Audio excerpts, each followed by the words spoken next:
Assalamualaikum warahmatullahi wabarakatuh. Kami dari kelompok 6 Paralel A akan menjelaskan materi kuliah perancangan alat industri kimia, yaitu Safety Hazard Perencanaan Bejana Bertekanan. Sebelumnya perkenalkan, saya Safitri Chandra Pangestu, NPM 10.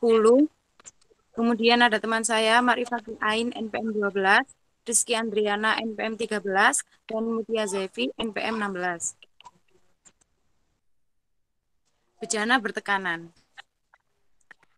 Bejana tekan adalah suatu tangki untuk menampung fluida yang bertekanan atau bejana selain pesawat uap yang di dalamnya terdapat tekanan yang melebihi tekanan udara luar dipakai untuk menampung gas atau gas campuran termasuk udara baik terkempa menjadi cair atau dalam keadaan larut atau beku. Di sini ada macam-macam bejana bertekanan. Yang pertama ada bejana penampung atau strong tank, kemudian ada instalasi atau pesawat pendingin, ada instalasi pipa gas, instalasi pipa udara, dan reaktor. Reaktor sendiri adalah suatu tangki tempat berlangsungnya suatu proyek atau reaksi kimia dengan jalan bahan-bahan yang diperlukan dimasukkan ke dalamnya, kemudian dicampur, dipanaskan, didinginkan, ditekan, atau disuling. Desain perencanaan bejana tekan. Pemilihan material. Pertimbangan utama dalam pemilihan suatu material adalah kemungkinan korosi yang timbul jika material atau bahan tersebut tidak berada dalam kondisi yang sesuai dengan medium atau gas yang dikemasnya. Faktor-faktor lainnya yang dipertimbangkan adalah kegunaannya, sifat mekanik, sifat fisik kimia, daya tahan terhadap cuaca, lingkungan panas, biaya pembuatan atau pengadaan, perawatan, serta pemeliharaan. Untuk bejana atau tangki penampung, guna gas-gas atau bahan kimia yang berbeda, bahannya pun juga harus berbeda-beda. Oleh karena itu, pemilihan bahan harus benar-benar memenuhi atau tahan terhadap semua zat atau gas bahan kimia yang masuk dan zat atau gas bahan atau hasil reaksi. Selanjutnya akan dijelaskan oleh teman saya. Ya, nama saya Marifatul Ain, NTM 12. Untuk mengenali identifikasi bejana tekan dengan pasti, setiap bejana tekan perlu dilengkapi atau diberi tanda-tanda pengenal yang mudah dilihat. Yang pertama, identitas dengan pewarnaan. 1. Kelompok gas yang dapat menyebabkan tercekik diberi cat warna abu-abu. Kemudian yang kedua, kelompok gas yang mudah terbakar atau meledak dicat warna merah kecuali gas minyak cair atau LPG dicat warna biru atau light blue dengan tanda warna merah pada bagian sekeliling valve. Yang ketiga, kelompok gas beracun dicat warna kuning tua. Yang keempat, kelompok gas yang dapat menyengat dicat warna kuning muda. Yang kelima, kelompok gas untuk keperluan kesehatan dicat warna putih. Yang keenam, kelompok gas campuran dicat warna sesuai dengan jenis gas yang dicampurkan. Kemudian yang ketujuh, zat asam dan gas-gas lain yang termasuk kelompok gas pengoksidasi dicat warna biru muda. Yang kedua, identitas dengan label. Ukuran dan tulisan label disesuaikan dengan jenis, sifat, dan potensi bahaya serta kapasitas botol baja atau tabung gas sebagai berikut.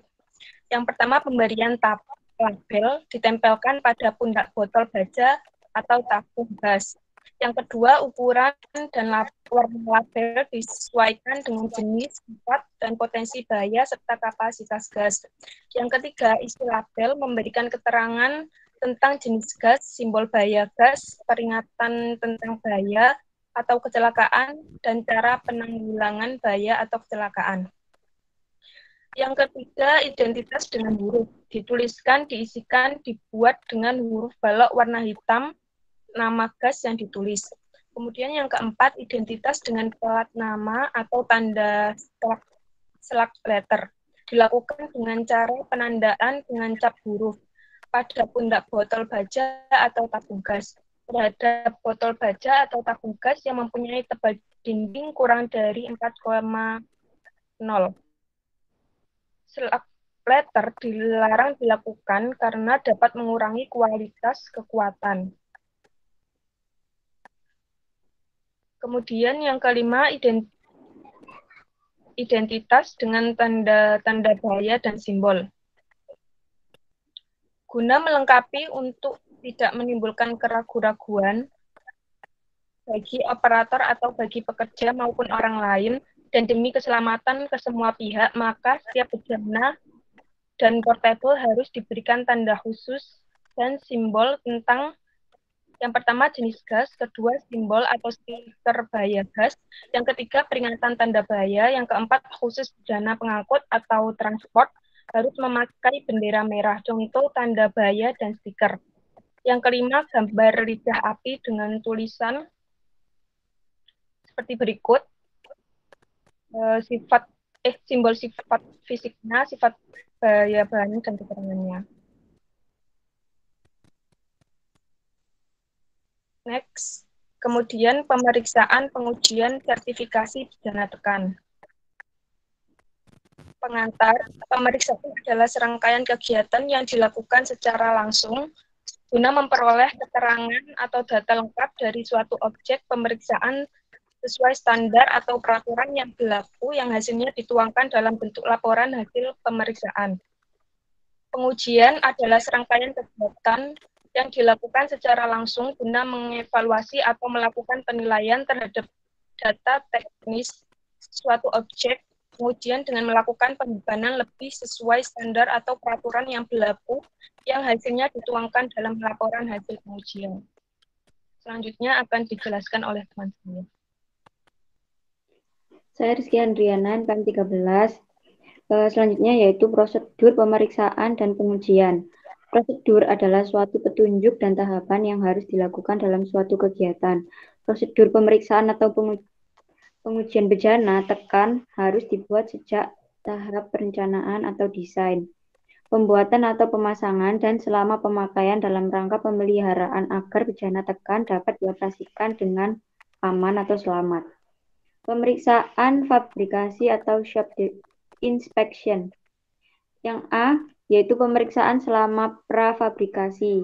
Spesifikasi kalkulasi desain yaitu desain, mil sertifikasi, gambar desain, pengesahan gambar desain, sertifikasi juru las, BPS atau PQR, inspeksi bahan material, prosedur fabrikasi dan inspeksi, prosedur-prosedur NDT dan PWHT bila ada, bukti kalibrasi atau alat ukur. Kemudian yang B, pemeriksaan fabrikasi, yaitu ada jadwal fabrikasi, layout pelat dan head, forming, fit up kampuh memanjang, PWHT bila ada, fit up nozzle, fit up head atau tutup, keterangan fabrikasi atau manufaktur report, pengelasan bagian dalam atau luar, NDT penetran cair, NDT UT atau radiografi, pengukuran dimensional, tes hidrostatik, tes peralatan safety, dan nama plate. Selanjutnya yaitu ada pengisian, penggunaan atau pengoperasian, penyimpanan, pemeliharaan, pengangkutan bejana tekan. Pengisian tangki bejana. Yang pertama yaitu ada tangki gas, tidak dilengkapi dengan tanda layak diisi, dilarang diisi atau dipakai.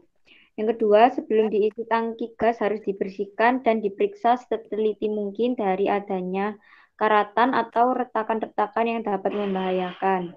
Yang ketiga yaitu ada tangki gas yang berkarat harus dibersihkan dari karatnya. Jika karat tadi menyebabkan terjadinya bopeng atau lubang-lubang yang dalam, maka tangki gas tidak boleh diisi. Yang keempat, apabila tangki gas terkena minyak atau sejenisnya, terutama kran atau valve dan instalasi pemipaan, maka harus terlebih dahulu dicuci dengan TCI atau soda air. Yang kelima, tangki gas tidak boleh diisi dengan tekanan yang lebih tinggi dari tekanan kerja yang diisikan. Yang keenam, pada pengisian tangki gas dengan gas beroksidasi dan gas yang mudah terbakar harus dilaksanakan secara langsung tanpa hambatan dan harus terhindar dari bahan yang membahayakan di luar maupun di dalam tangki gas. Sebelum pengisian maka harus dibersihkan yang lebih teliti. Yang ketujuh, cara mengeringkan tangki gas dengan zat lemas yang tidak mengandung minyak. Yang kedelapan, setiap perubahan isi gas dalam tangki harus terlebih dahulu dibersihkan dan tangki harus diberi label yang baru. Kesembilan, untuk gas monoksida, gas hidrogen, dan gas tanah sebelum diisikan ke dalam tangki gas harus dicampur bau-bauan yang sesuai sehingga apabila dari gas tersebut berada di udara, bebas segera dapat diketahui. 10. Pengisian gas oksigen dan gas peroksida dilarang memakai peralatan dan perlengkapan yang mengandung gemuk dan minyak. 11. Batas maksimum pengisian tangki gas yang diperkenankan adalah setelah cairan keluar dari trichok, tidak diperkenankan mengisi sampai van keluar cairan.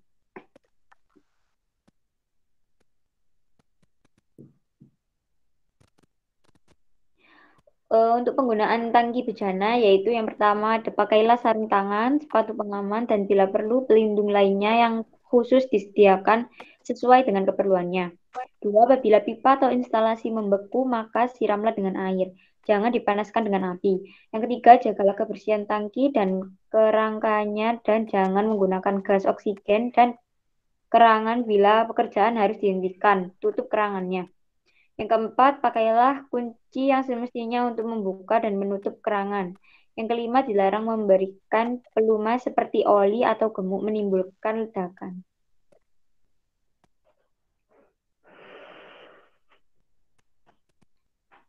Kemudian ada penyimpanan atau pemasangan bejana atau tangki gas di tempat kerja.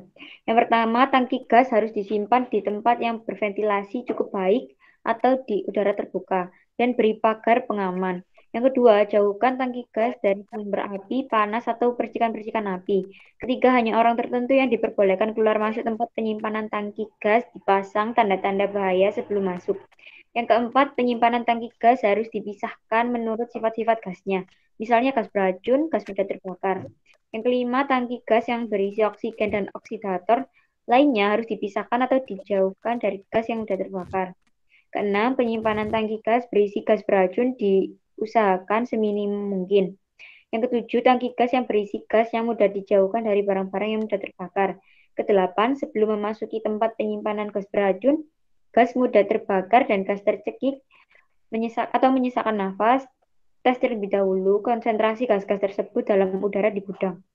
Dan yang terakhir, jangan biarkan tangki gas tersebut terbaring langsung di atas tanah. Selanjutnya akan dilanjutkan oleh teman saya. Baik, sebelumnya nama saya Mutia Zevi, NPM 16. Perusahaan atau pabrik pembangkit dan industri pengisian gas bertekanan.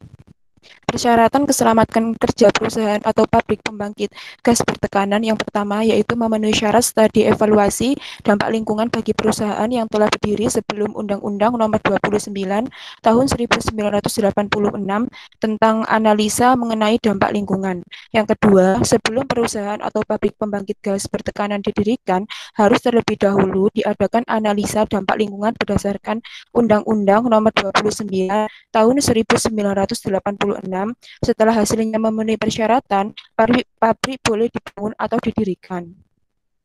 Persyaratan tempat kerja, gedung, instalasi, dan mesin-mesin produksi. Yang pertama, tempat kerja termasuk gudang, instalasi, pembangkit gas bertekanan, dan mesin-mesin yang digunakan untuk proses produksi pembangkit gas bertekanan harus selalu dipelihara atau dirawat dengan baik, mengacu pada peraturan perundangan keselamatan kerja yang berlaku, Undang-Undang Nomor 1 Tahun 1970, dan peraturan-peraturan pelaksanaannya. Yang dua, P dan T di diagram harus selalu dievaluasi oleh tim atau petugas keselamatan dari pabrik melalui studi hazard and operability study. Yang ketiga yaitu persyaratan instalasi dan mesin-mesin yang digunakan untuk proses produksi pembangkit gas bertekanan yang mengacu pada standar operasi luar negeri seperti ASME, JIS, DIN, ANSI, atau standar lain. Pada dasarnya tidak dilarang sepanjang dalam pelaksanaannya tidak bertentangan dengan peraturan perundangan keselamatan kerja yang berlaku dan mempunyai faktor keselamatan kerja yang lebih tinggi. Sekian dari kelompok kami, kurang lebihnya mohon maaf. Wassalamualaikum warahmatullahi wabarakatuh.